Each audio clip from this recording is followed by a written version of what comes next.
हरे कृष्णा. तर आज आमचा शेवटचा दिवस आहे. संध्याकाळी 10:30 वाजता आमची ट्रेन आहे.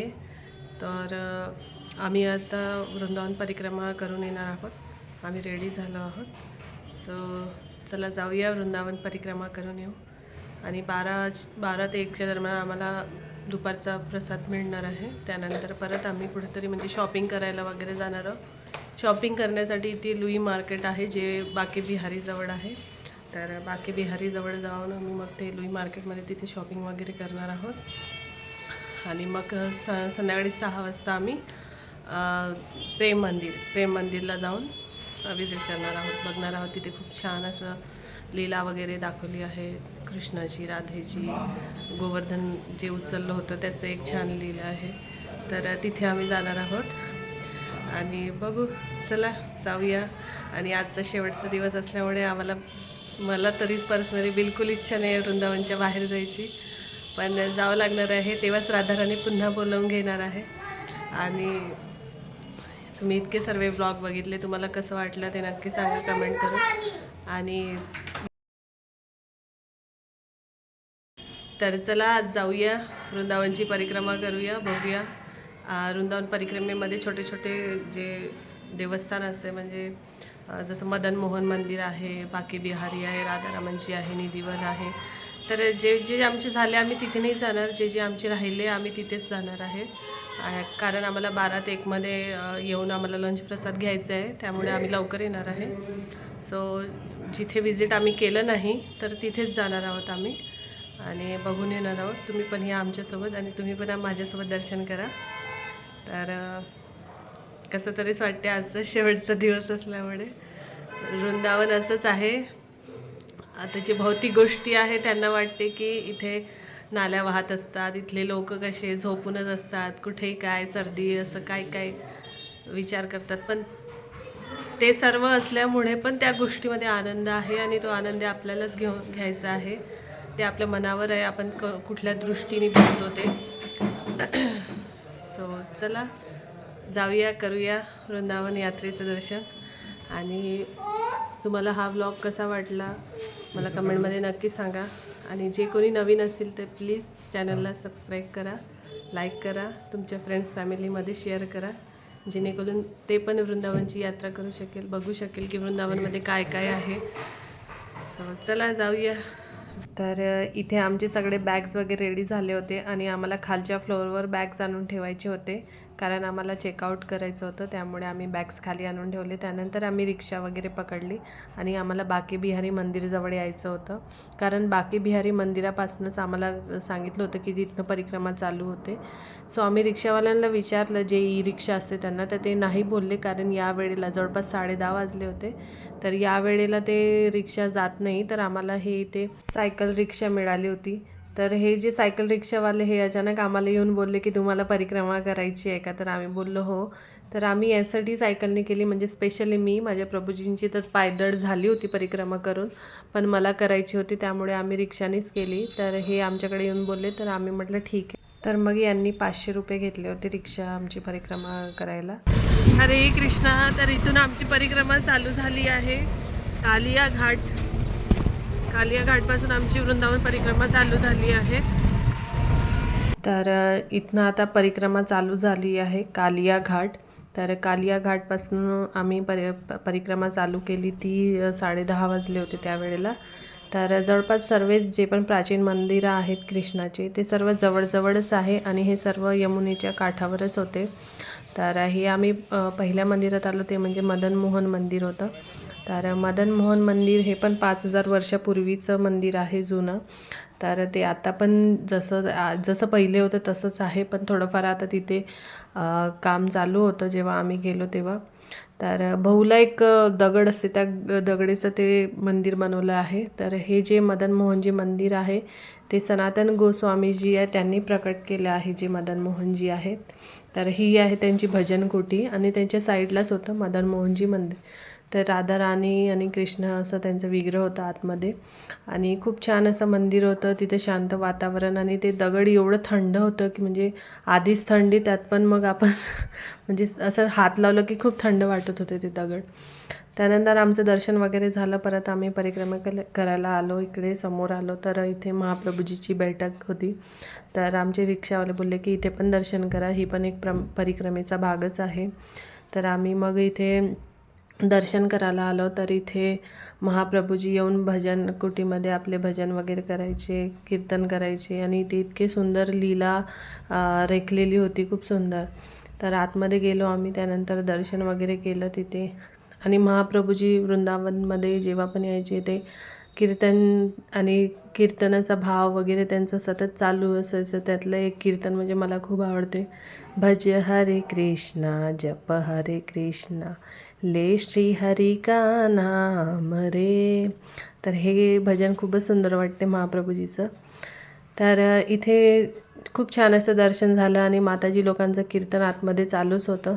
त्यानंतर हे बघा किती छान असं बाहेर पण लीला अशी कोरीव केली होती. जवळ बघितलं तर ते इतकं म्हणजे इतकं छान असं वाटत होतं की रिअलच आहे ते. खूप छान असं कलर डिझायनिंग वगैरे होतं, खूपच सुंदर लीला वगैरे होती ती.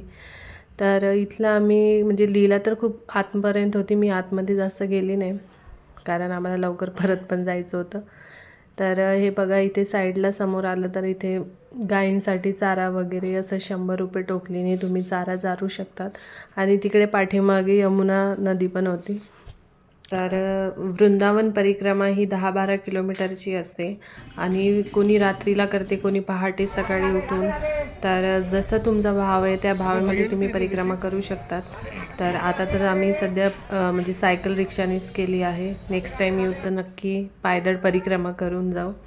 तर इथे होतं निधिवन आलं होतं. तर निधिवनचा तुम्ही मागच्या व्लॉगमध्ये दर्शन केलंच असेल, तर त्यामुळे आम्ही उतरलो नाही. पुढे आम्हाला राधारमणजी मंदिर पण होतं. तर आम्ही राधारमणजी मंदिरला आम्हाला जायचंच होतं कारण तिथे दुपारची भोग आरती, राजभोग आरती पण मिळाली होती आम्हाला.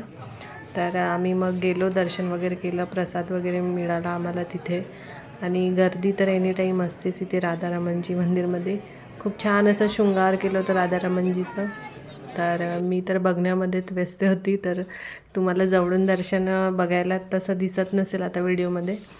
सो आमचं दर्शन वगैरे झालं होतं इथे. मग आम्ही म्हणजे राधारमणजीचे पट पण बंद झाले होते. त्यानंतर बाहेरून आम्ही खिचडी प्रसाद वगैरे घेतला आणि बाजूलाच मग इथे गोकुलानंद मंदिर होतं, जे लोकनाथ गोस्वामी महाराजांनी म्हणजे त्यांचे ते विग्रह होते.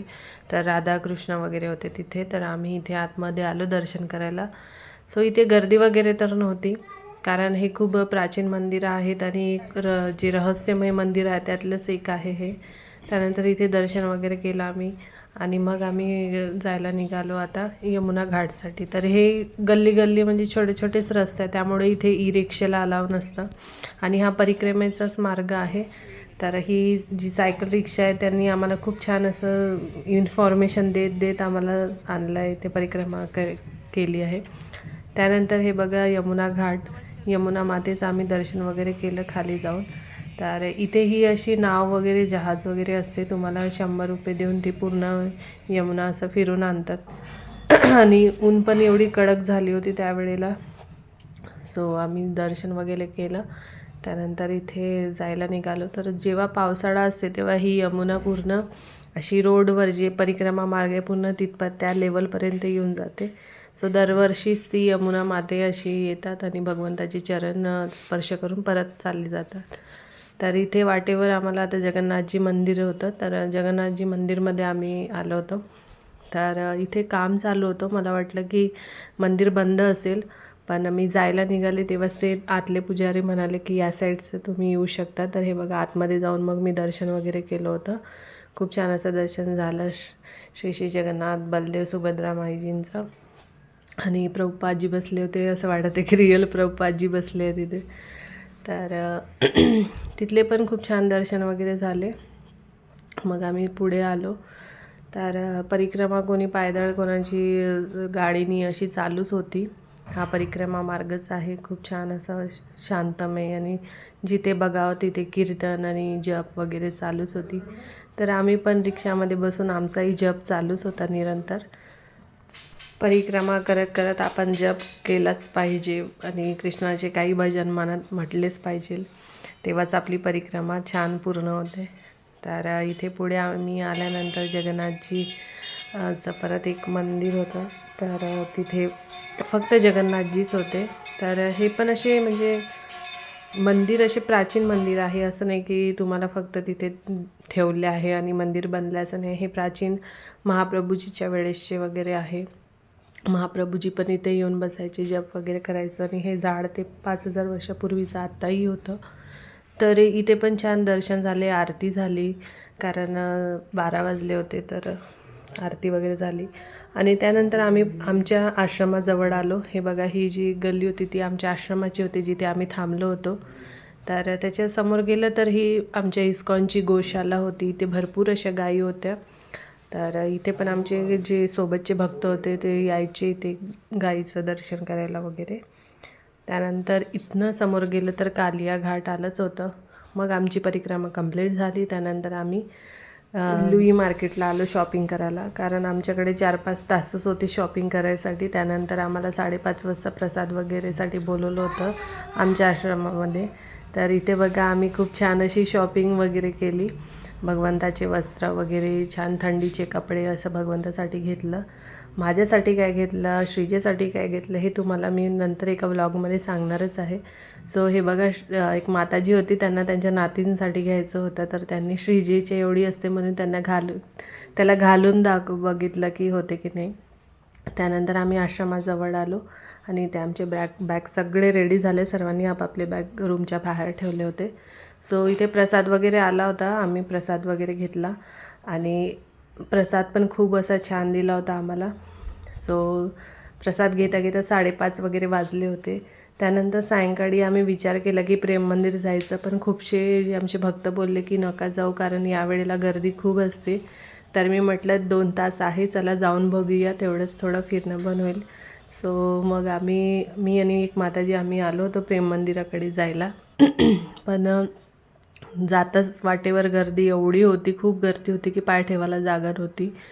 तुम्ही बघू शकता किती गर्दी आहे तिथे. आणि आम्ही समोर गेलो होतो तर खूप मोठी लाईन होती. सो आम्हाला वाटलं की दर्शन इम्पॉसिबल आहे. प्रेम मंदिरमध्ये मी आधी पण आले होते 2 वर्ष पहिले, तर तेव्हा खूप छान दर्शन झाले होते. बट यावेळेस दर्शन नाही झाले प्रेम मंदिरचे. तर नंतर नेक्स्ट टाईम कधी येऊ तर नक्की दर्शन करू आणि तुम्हाला पण दाखवू. सो आमचा वेळ झाला आहे आता निघायचा. तर सर्व बॅग्स आता जे ऑटो केले होते सगळ्यांसाठी, जवळपास 7-8 ऑटो केले होते आम्ही भक्तांसाठी. सो सगळ्यांचे बॅग्स वगैरे ऑटोमध्ये ठेवले आणि आम्ही आता जायला निघालो स्टेशनला. तो स्टेशनपर्यंत पोचण्यापर्यंत आम्हाला 2-2.5 तास जवळपास लागले, कारण ट्रॅफिक हे ते वगैरे होतं मधात. सो आम्ही स्टेशनला पोचलो 9पर्यंत आणि 9:50ची आमची ट्रेन होती. तर आजच्या ब्लॉगमध्ये एवढंच. परिक्रमाचा ब्लॉग तुम्हाला कसा वाटला मला कमेंटमध्ये नक्की सांगा. आणि आम्ही जवळपास 9पर्यंत स्टेशनला पोचलो होतो. तर हा ब्लॉग तुम्हाला कसा वाटला मला कमेंटमध्ये नक्की सांगा. भेटूया आणखी नवीन ब्लॉगमध्ये. तोपर्यंत हरे कृष्णा, राधे राधे.